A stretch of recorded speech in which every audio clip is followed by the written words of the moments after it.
Todo lo que querés escuchar. Comenzamos el día con los titulares, con la buena música, con la comunicación y todas las voces que te acompañan cada mañana. Radio Boom Show. Nuestro próximo programa.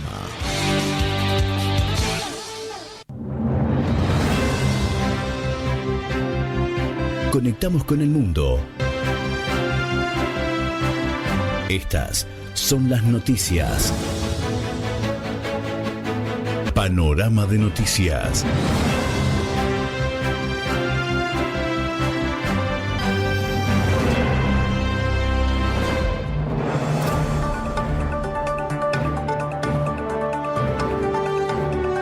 Bienvenidos. Quien les habla, Mario Gutiérrez.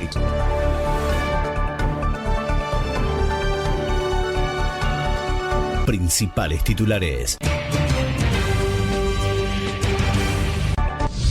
Nacionales. Milei defendió el retiro del pliego de Micheli. Así es la Constitución. El presidente Javier Milei se expresó este miércoles públicamente sobre el retiro del pliego de la candidata jueza María Verónica Micheli y respaldó la idea. Lo hizo a través del reposteo de un mensaje en la red social X del ex juez y ex secretario letrado de la Corte Suprema de Justicia, Ricardo Manuel Rojas. Quien designa a los jueces es el presidente de la República. Así como presenta un pliego al Senado, puede retirarlo. Te puede gustar o no, pero así es la Constitución. Nadie tiene el derecho adquirido antes de su designación formal, publicó Rojas, replicado por Milei. El mandatario se expresó por primera vez sobre el tema que calentó el clima en la Casa Rosada y el Senado el día lunes pasado, luego de que la jefa del bloque de senadores de la Libertad Avanza, Patricia Bullrich, anunciara que haría uso de la objeción de conciencia y no acompañaría el retiro del pliego. El tema derivó en una renuncia sobre la mesa por parte de Bullrich y una foto este martes en la ex ministra de Seguridad en la Secretaría General de la Presidencia junto a Karina Milei y una tensa reunión del bloque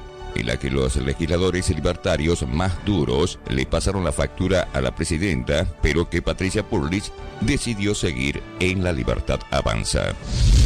La Rioja. Ricardo Quintela anunció la vuelta de los chachos para el pago de sueldos en La Rioja. Por su desastrosa gestión provincial, el gobernador kirchnerista de La Rioja, Ricardo Quintela, confirmó que la provincia volverá a emitir cuasimoneda para pagar salarios, evidenciando la profundidad de la crisis en sus cuentas públicas. Se trata del regreso de los denominados chachos, oficialmente llamados bonos de cancelación de deuda, que ya habían sido utilizados previamente como herramienta de emergencia y que fracasaron rotundamente.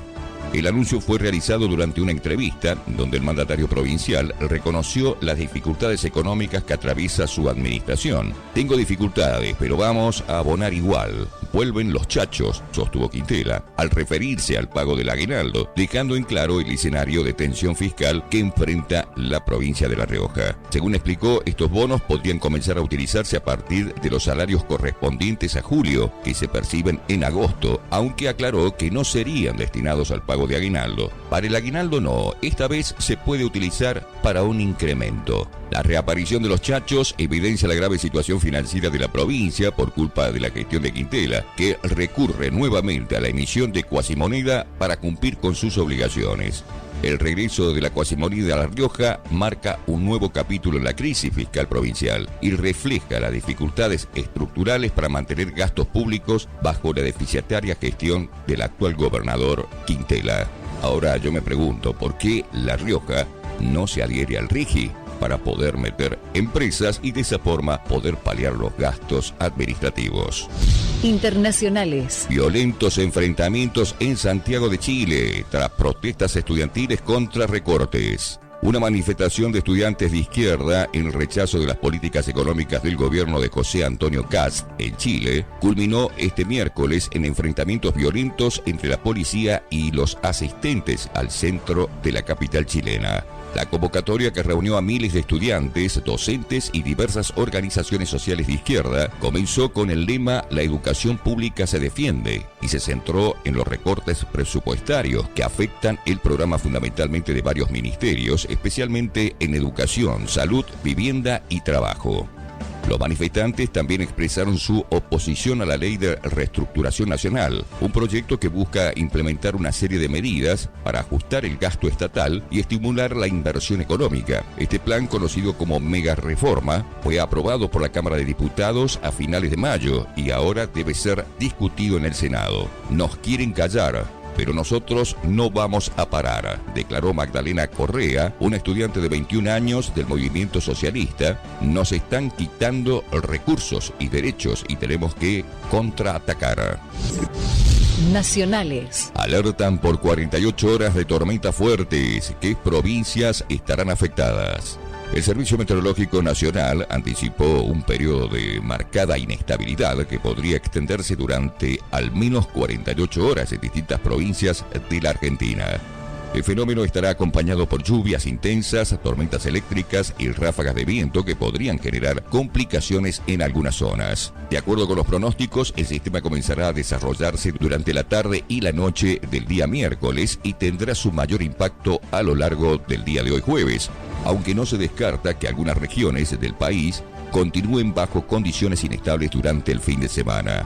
Las áreas que podrían registrar las tormentas más intensas son la provincia de Córdoba, San Luis, Catamarca, La Rioja, Tucumán, Santiago del Estero y Salta, donde se esperan una combinación de precipitaciones persistentes, actividad eléctrica frecuente y ráfagas de viento. Según los reportes meteorológicos, algunos sectores podrían recibir importante acumulación de lluvia en cortos periodos de tiempo, una situación que podría provocar anegamientos temporarios y dificultades para la circulación. Política. Caputo cruzó al gobernador peronista Quintela. Le dijo matón de barrio. El ministro de Economía, Luis Caputo, cruzó al gobernador de La Rioja, Ricardo Quintela, a quien acusó de matón de barrio y le reclamó que adhiera al RIGI para mejorar la situación de la provincia, a la que calificó como un verdadero desastre.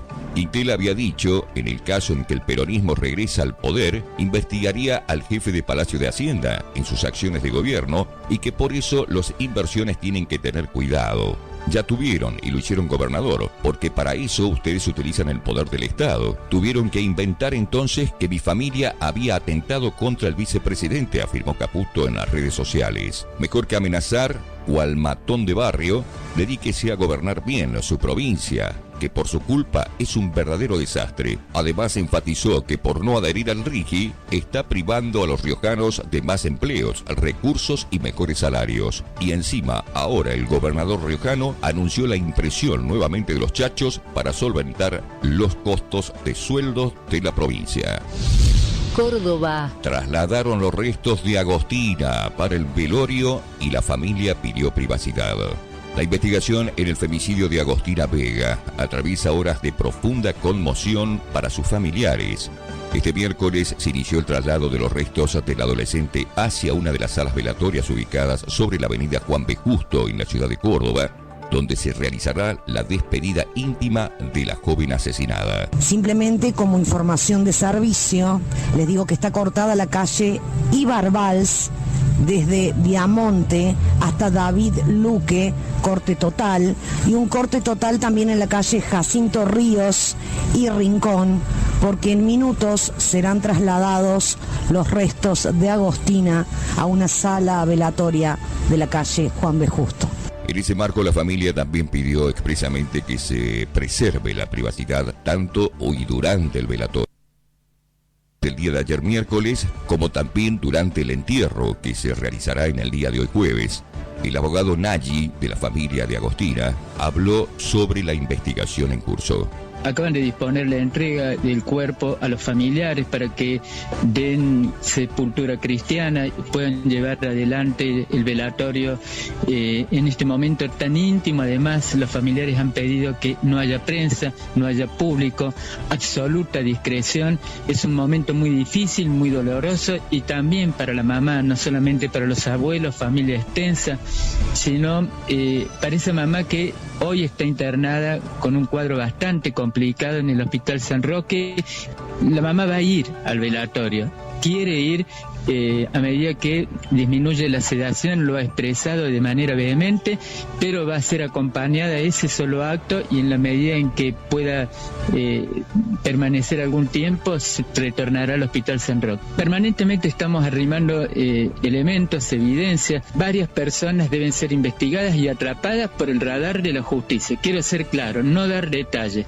Más imposible. Sentido común en estado de pureza. Si tenemos en cuenta la data de la muerte a la luz de los informes preliminares, que ocurrió últimas horas del día 23 de mayo y primeras horas del día 24, se llevó adelante en Juan del Campillo, lugar en donde previamente el material videográfico captaba el ingreso junto, no a la hija de 11 años de este depredador, sino junto a este angelito que es Agostina. Y si tenemos en cuenta además que desde ese momento transcurrieron varias horas y días hasta el 25 de mayo en que utiliza un 4K, cuando toda la ciudad de Córdoba impactaba las imágenes de Agostina, y sabía Barelier que estaba investigado y todo su entorno. Si se le está pidiendo un vehículo, algo que no formaba parte de la conducta habitual, si la persona que facilita el vehículo sabía que estaba investigado, va de suyo que por lo menos habilita de manera inmediata una investigación y analizar el grado de responsabilidad a título de encubrimiento que puede haber tenido esta como otras personas. Lunes 25 de mayo, ese 4K, no otro, entre 11:45 y 12:15 ingresaba a 17 kilómetros de Juan del Campillo a alta velocidad, no a cualquier lugar, no al parque de diversiones, a un predio de 240 hectáreas que no accede cualquier persona. Lo conocía como la palma de mi mano porque él ya había concurrido en otras oportunidades. Pero le agrego otro dato: ese vehículo fue lavado con posterioridad al hecho. Es decir, hay un sinnúmero de evidencias, sin contar lo que dijo el padre, que cuando, estamos hablando del papá biológico, cuando lo entrevistó a Barelier, esta mujer le daba datos o le daba nota para que conteste algunas preguntas cuando navegaba en el lapsus lingüe. Así de simple, por eso vuelvo al principio. Sentido común en estado de absoluta pureza. Esa vivienda tiene una zona de ingreso y una única zona de egreso, el frente. ¿Albergaban otras personas ese inmueble? Sí. Si es un aguantadero o no, no puedo aventurar ni anticipar, conceptualizarlo de esa manera, pero sigue creciendo la investigación y abierto el radar de la justicia para captar todas las señales. Al que está detenido, a Barelier, al impostor, al mentiroso, al que cabalgó sobre la mentira, al que engañó a todos, porque no solamente engañó a la madre, no solamente engañó a la justicia sembrando pistas falsas, engañó al padre, que es un hombre que tiene formación policial, que tiene olfato, que calibra bajo el agua, y esto habla de una personalidad no solamente psicopática, sino que inteligente, hábil, entrador, convincente. Internacionales. ¿Les interesa a los estadounidenses el Mundial de Fútbol 2026? ¿A usted qué le parece? Un reciente artículo del diario The New York Times analiza la escasa relevancia del Mundial de Fútbol 2026 en los Estados Unidos. Según el informe, el fútbol no es el deporte nacional, ya que el básquetbol, béisbol y el fútbol americano dominan la atención de los aficionados en los Estados Unidos. Así lo cuentan. ¿Le importa al norteamericano el Mundial de Fútbol?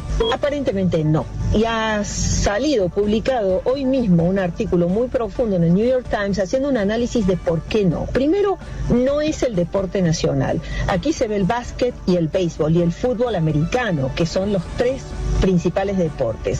Segundo, los analistas deportivos y también sociales coinciden en que el equipo norteamericano no es muy fuerte, no está muy preparado, aunque es mejor que otras veces, lo cual hace que la gente que le interesa el fútbol de alguna manera tampoco esté dispuesta a pagar su entrada o a viajar para ver los partidos. Un tercer aspecto son los precios de los tickets, exorbitantes, han dicho muchos de los norteamericanos, que dicen: no voy a pagar eso para sentarme a ver ni al equipo nacional norteamericano ni a ningún otro de los equipos. Por el otro lado, hay también como un boicot que vemos hacia la política de Trump, de otros países, y gente que ha decidido no viajar por diversos factores, incluidos los miedos a las persecuciones migratorias, las dificultades para conseguirse las visas, entrar a Estados Unidos donde hay muchos más controles, etcétera. Una serie de factores que hace que realmente a la gente que no está muy metida en el fútbol esto no le interese en absoluto. No solamente que no le interesa, sino que le molesta, porque esto trae mucho complicación en la vida cotidiana. Les contaba el precio de los tickets para ir a New Jersey, que cuestan $13 normalmente desde Penn Station en New York, y ahora la gente tiene que pagar $103 para poder llegar hasta el estadio.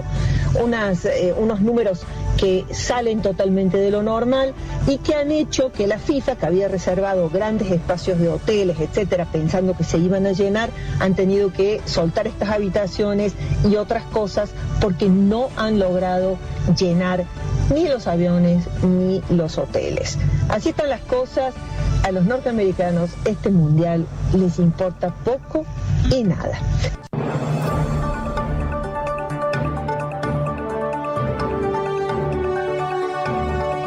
Llegamos al final.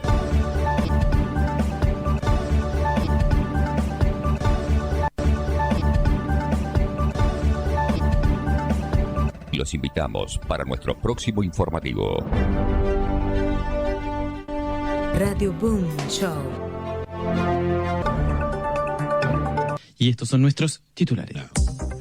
Impactante ofensiva. Ucrania ataca con drones la segunda ciudad rusa, San Petersburgo, un terminal petrolero, un día después de sufrir un masivo bombardeo de misiles y drones rusos. La perspectiva de un acuerdo entre Irán y Estados Unidos parece alejarse a esta hora. Sube el petróleo 2% tras unos nuevos intercambios de fuego en el Golfo. Teherán advierte que un ataque israelí contra la capital del Líbano, Beirut, desencadenará una reanudación a gran escala de la guerra. El primer ministro británico Keir Starmer condena la actuación de la policía con un estudiante agonizante acusado falsamente por su agresor de haberlo atacado primero. Se enzarza con el líder de la extrema derecha de Reform UK en el Parlamento, la Cámara de los Comunes. Última edición Américas, la interina presidenta de Venezuela, Delcy Rodríguez, aterriza en la India, visita de 5 días. Y en Argentina, nueva marcha, ni una más, contra los feminicidios. En noticias.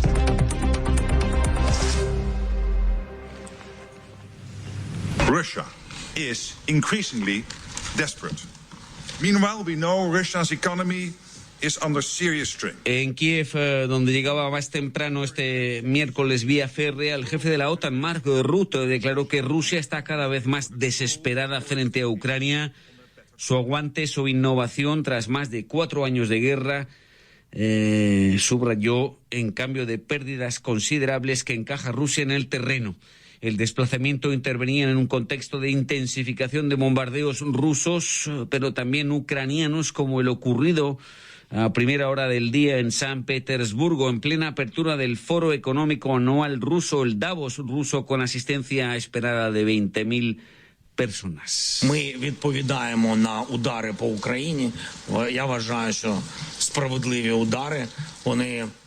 Se trata de una respuesta y de ataques justos contra sitios energéticos y militares, comentó junto a Mark Rutte el presidente Zelensky de Ucrania acerca de ese bombardeo de un terminal petrolero exportador en San Petersburgo, ciudad natal de Vladimir Putin, y de su base naval militar en Kronstadt. Más precisiones más temprano.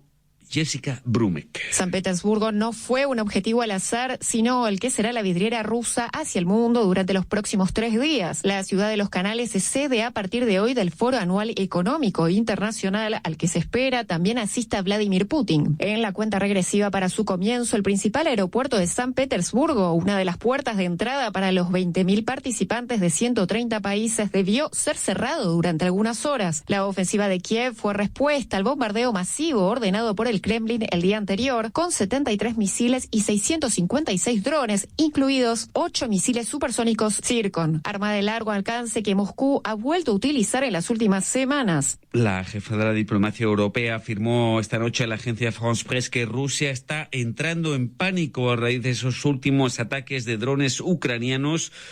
Se abre una ventana, dice Berlín, para un diálogo entre la Unión Europea y Moscú, pero tras esta atrevida ofensiva ucraniana cabe este análisis a continuación de María José Pérez del Pozo, experta en política exterior rusa, Universidad Complutense en Madrid. Para Ucrania, desde luego, es un punto extraordinario. Tiene capacidad para llegar a más de 1.000 kilómetros de su territorio, alcanzar la terminal petrolera más importante que hay en la zona, que es la terminal petrolera de San Petersburgo, paralizar varios aeropuertos. Ahora mismo hay problemas para tener señal de Internet en San Petersburgo. Para Kiev ha tenido un éxito extraordinario. Desde la perspectiva de Rusia es una escalada muy considerable. Por lo tanto, hay muchas lecturas y todas dramáticas.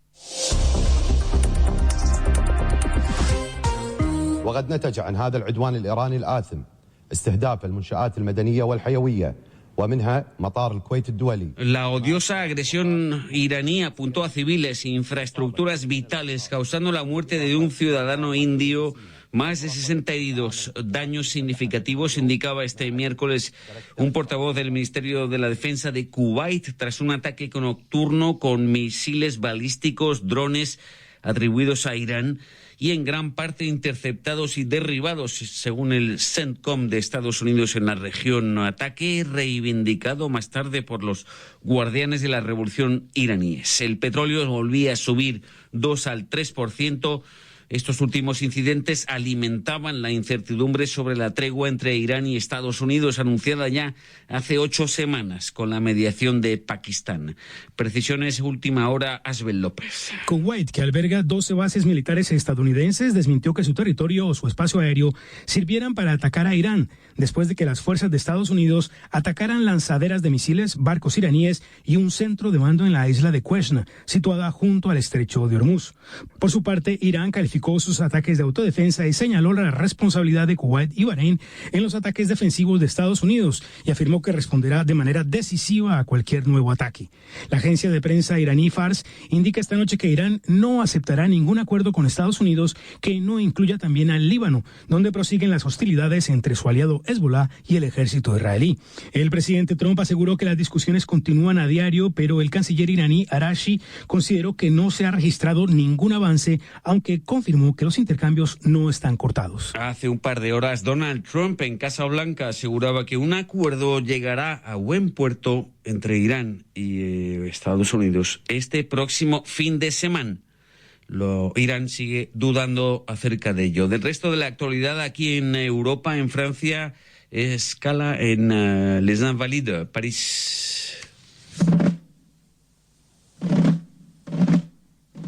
C'est un destin exceptionnel dans le siècle. Mais cette énergie française... El presidente francés Emmanuel Macron saludó en Los Inválidos el destino excepcional del filósofo sociólogo francés Edgar Morin, fallecido el pasado viernes a los 104 años de edad. Esa energía francesa, generosa y ambiciosa, universal, volverá a renacer, aseguró el mandatario al referirse al que fue resistente ante el ocupante nazi hace un siglo y doctor honoris causa de 38 universidades extranjeras, siendo inicialmente autodidacta, siendo nonagenario. Ofrecía a RFI esta entrevista y con permiso del autor, Asbel López, este extracto sobre la época que atravesamos. Mucha gente dice estamos en la época de la comunicación, no, es una época de la incomprensión de los unos con los otros. Entonces debemos saber que esta no basta la unificación técnica económica, se necesita un sentido de solidaridad mundial e instituciones que tienen el interés global de la humanidad. Más tarde el presidente francés recibía al nuevo primer ministro húngaro Péter Magyar. A esta hora informa Mauricio Latorre. Et avec vous cette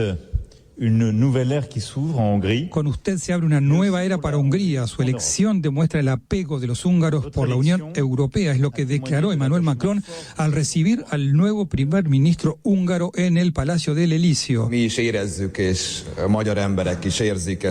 Tras visitar Varsovia, Viena, Bruselas y Berlín, Peter Magyar insistió en París en su voluntad de reforzar la cooperación entre Francia, Alemania y el grupo de Visegrado que componen Polonia, Hungría, Eslovaquia y la República Checa.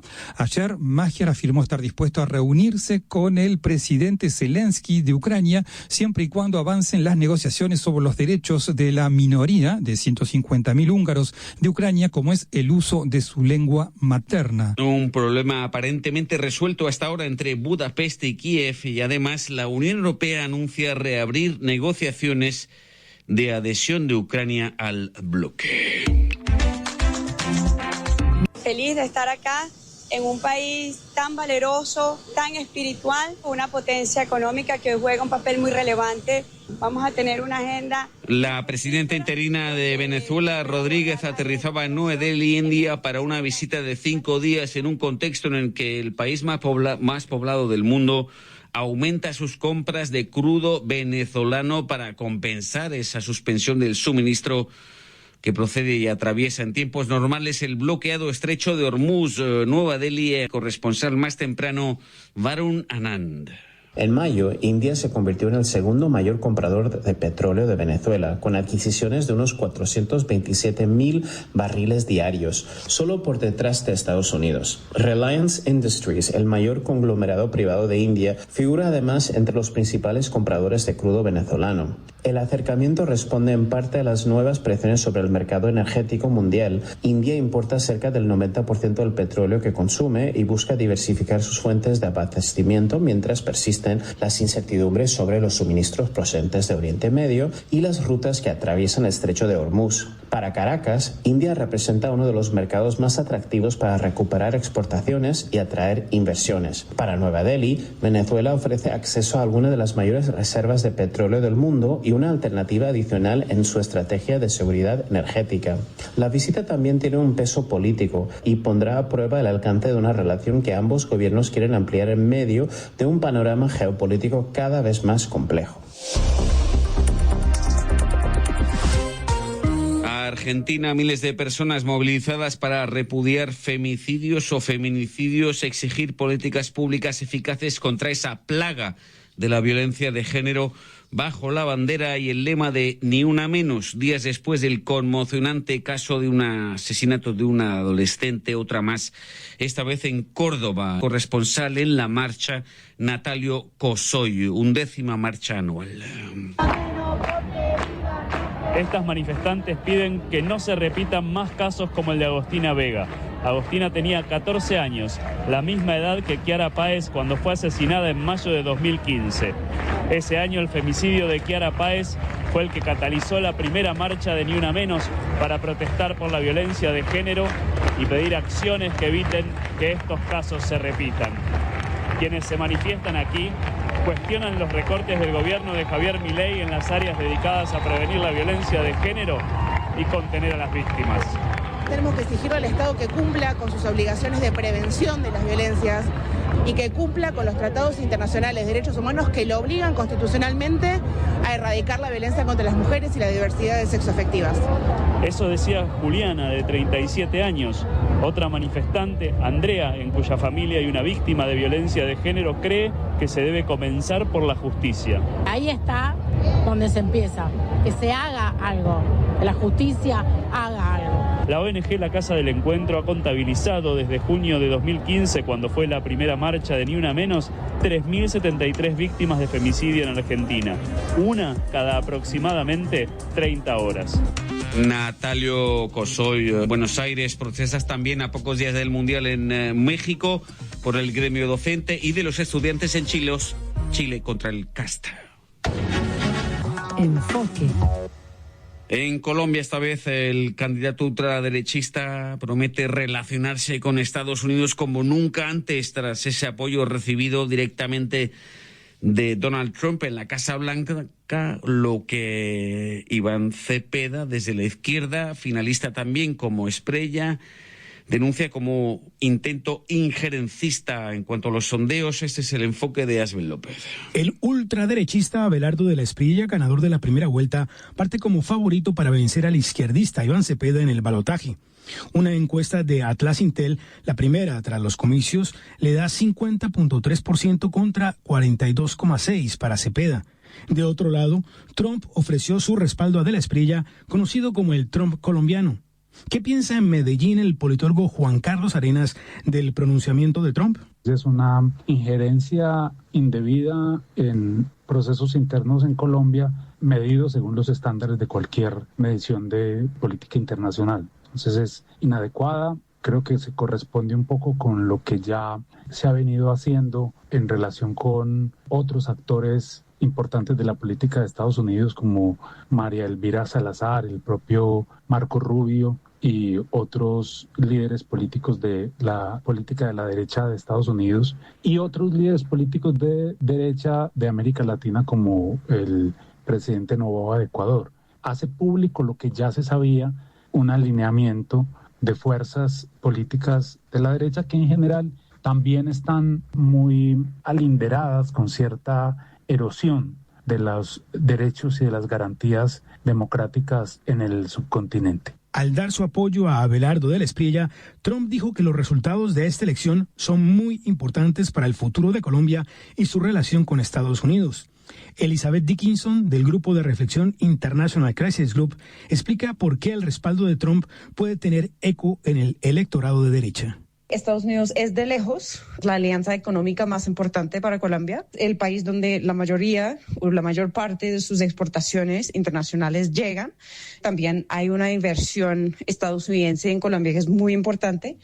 Hay una diáspora en Estados Unidos y muchas conexiones, mucho intercambio cultural y obviamente la alianza en temas de seguridad, sobre todo la política contra drogas. Es muy importante para ambos países tener la capacidad de compartir, por ejemplo, de inteligencia, armar operaciones con información uno al otro, capacidades, el apoyo financiero y también material. Y por esa razón, yo sí creo que la importancia de manejar la relación con Estados Unidos sí tiene un peso con los votantes colombianos. Yo creo que eso sí es algo que hay que tener en cuenta. Escucharon a Elizabeth Dickinson y a Juan Carlos Arenas. Entrevistas a cargo de Asbel López. Redacción: Cuba cuenta con tecnócratas dispuestos a negociar. Es lo que declara ante la Cámara del Congreso de Representantes Marco Rubio, el jefe de la Cancillería estadounidense, a la vez que los pagos por Visa y Mastercard, las tarjetas de crédito, serán suspendidos a raíz de las sanciones de Estados Unidos a partir del sábado en la isla. Esa presión continúa y el grupo hostelero español Meliá anuncia la suspensión de sus actividades turísticas en el terreno. Los diputados americanos, también norteamericanos, aprobaban de manera simbólica un texto ordenando el final de la guerra contra Irán. Con 4 votos republicanos. Por cierto, próxima cita informativa a las 10 horas GMT. Hasta aquí el resumen diario de noticias.